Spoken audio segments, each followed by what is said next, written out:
Hello po sa inyong mga kapatid. Andito naman po ulit tayo. Ang inyong lingkod na si Mary Jane Alberto. Tayo po ay magmumutya na naman. Balik sa mutya, guys. Kung mahilig kayo sa mga mutya at gusto nyo mag-alaga po ng mga mutya po, yan po guys, mga mutya ng kalikasan, nagbibigay ng swerte. Yan din po ay malaking tulong din po kung sino man ang magtatangan nito guys. Maniwala po kayo. Kapag po buo ang paniniwala ay malakas din magbibigay ng lakas at swerte ang ating mga mutya ng kalikasan. Marami po tayong iba-iba klase pong mga mutya guys. Ayan, nagtagbuhan ng ating mga mutya. Nagkalaglaga na sila. Ayan na, nagwawala na. Yan po. Meron po tayong mutya ng bawang, meron po tayong mutya libon or mutya ng libon. Ayan po guys, meron tayong mutya ng bubuyog.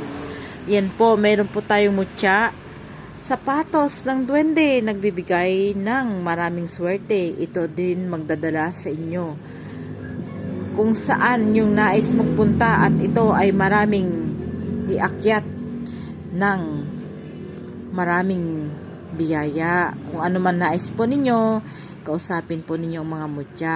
Nasa sa inyo po yun kung ano po ang hilingin nyo sa inyong mga mutya guys. Mga kapatid, maniwala po kayo. Ang mga mutya natin, nagbibigay talaga ng swerte yan. Kasi ito napatunayan ko na. Sabi ko nga noon, kapag may negosyo kayo, kapag hinilingin nyo maraming customer, nagbibigay. Ito po ay napatunayan ko po mga kapatid, sa totoo lang. Mayroon din po tayong mga iba-ibang klaseng mutya. Ngayon po guys, ito, mutya, hiyas po yan ng mangga guys. Mutya ng sapatos, ng duwende.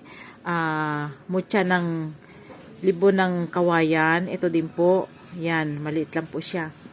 Tapos po, mayroon din po tayong mutya ng bubuyog. Mayroon tayong mutya ng bawang po. Yan, bawang hiyas po. Puro hiyas po yan. Yan po, mayroon tayong mutya or hiyas din ng langgam. Ayan po.